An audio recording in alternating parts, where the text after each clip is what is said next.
There was a time when Erie County made money when the Buffalo Bills played home games in Orchard Park. From 1973 through the late 1990s, the county kept half the money from parking fees paid by Buffalo Bills fans, half the revenue from concessions, and the entire fee paid by Rich Products for the stadium naming rights. All of that changed in 1998. The Bills wanted contract concessions and stadium renovations. The county, fearing the team could move, decided to give then owner Ralph Wilson what he wanted: $63 million in stadium renovations, and all the revenue from parking, concessions, and the sale of naming rights. At the time, they added up to about $1.4 million a year in revenue. And there was more.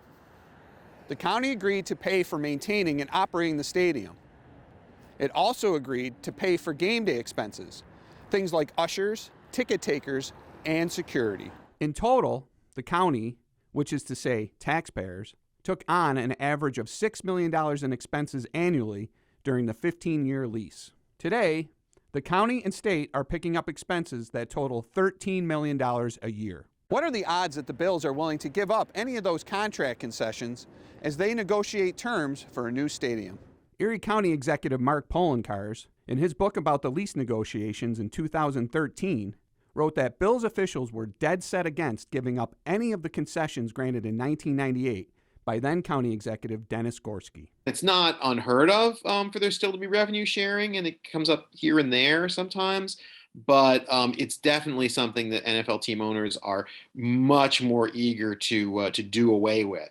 So, how do the terms of the current lease compare with other deals involving NFL stadiums built over the past decade? No better, and in one important way, worse.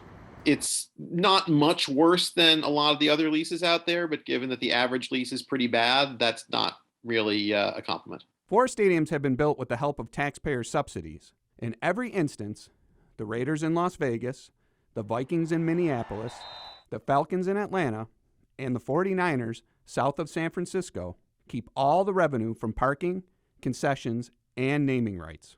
But several of those teams cover the cost of operating and maintaining their stadiums. And all but the Raiders pay rent. In some instances, a lot of rent. The Vikings pay the most, $8.5 million per year.